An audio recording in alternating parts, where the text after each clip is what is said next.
آج ہم ایک ایسے سنگین مسئلے پر بات کرنے جا رہے ہیں جو پاکستان کی بین الاقوامی ساکھ کو بری طرح متاثر کر رہا ہے، اور یہ سب کچھ سرکاری اعداد و شمار اور مستند رپورٹس کی بنیاد پر ہے۔ تو آئیے سیدھا اس ہندسے پر آتے ہیں جس نے سب کو ہلا کر رکھ دیا ہے۔ جی ہاں، 25,000 FIA اور امیگریشن حکام کے مطابق صرف ایک ملک سعودی عرب سے، اور وہ بھی صرف ایک سال کے اندر 25,000 پاکستانیوں کو بھیک مانگنے کے الزام میں ڈپورٹ کیا گیا۔ لیکن بات شاید یہاں ختم نہیں ہوتی۔ اصل حقیقت اس سے بھی زیادہ تشویشناک ہو سکتی ہے۔ دیکھیں، یہ 25,000 کا عدد تو صرف ان لوگوں کا ہے جنہیں باقاعدہ ملک بدر کیا گیا۔ اس میں وہ ہزاروں لوگ شامل ہی نہیں ہیں جنہیں صرف وارننگ دے کر چھوڑ دیا گیا۔ تو آپ خود اندازہ لگائیں کہ اس کام میں ملوث افراد کی اصل تعداد کتنی زیادہ ہو سکتی ہے۔ تو سوال یہ ہے کہ اس سے نقصان کس کا ہوتا ہے؟ کچھ لوگوں کے لیے یہ شاید کوئی بڑی بات نہ ہو، لیکن جیسا کہ ماخذ میں کہا گیا ہے، یہ کوئی عام جرم نہیں ہے۔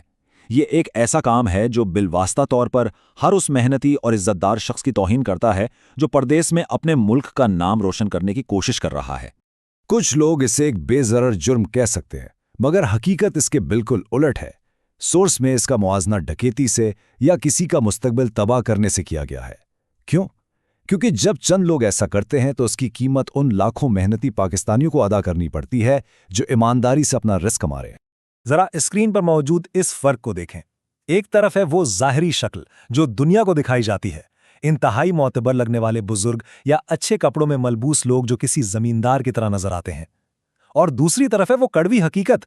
یہ ایک منظم پروفیشنل بھیک مانگنے کا نیٹ ورک ہے جو میری والدہ بیمار ہیں جیسے جذباتی بہانوں کی آڑ میں کام کرتا ہے۔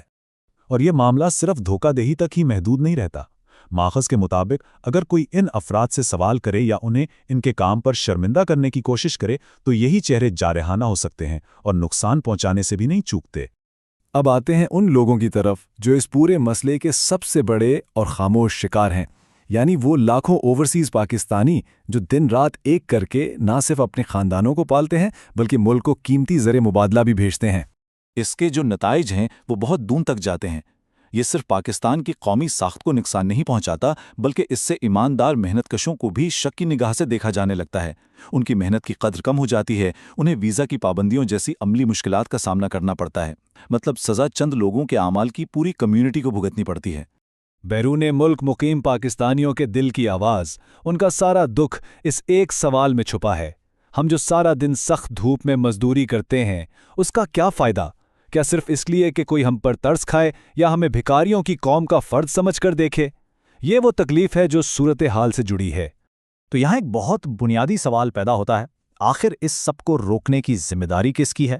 خود حکومتی وزراء مان چکے ہیں کہ متحدہ عرب امارات جیسی جگہوں پر ویزا کی پابندیوں کی بڑی وجہ ہمارے لوگوں کا بھیک مانگنے جیسے کاموں میں ملوث ہونا ہے۔ جب مسئلہ معلوم ہے تو پھر سوال یہ ہے کہ اسے روکنے کے لیے عملی اقدامات کیوں نہیں ہو رہے؟ یہ ایک ایسا سوال ہے جس کا جواب ملنا اب ناگزیر ہو چکا ہے۔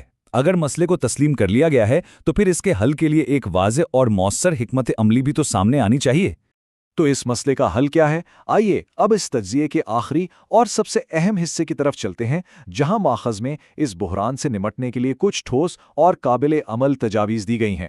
ماخذ میں ایک 3 نکاتی ایکشن پلان دیا گیا ہے۔ پہلا قدم، سعودی عرب میں سفارت خانے کے اہلکار مقامی پولیس کے ساتھ مل کر موقع پر ایسے لوگوں کو پکڑیں۔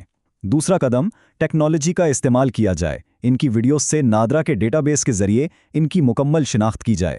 اور تیسرا اور شاید سب سے اہم قدم، شناخت کے بعد ان کے اپنے آبائی علاقوں میں مقامی پولیس کے ذریعے کارروائی کی جائے تاکہ دوسروں کو ایک واضح پیغام ملے کہ یہ ناقابل قبول ہے۔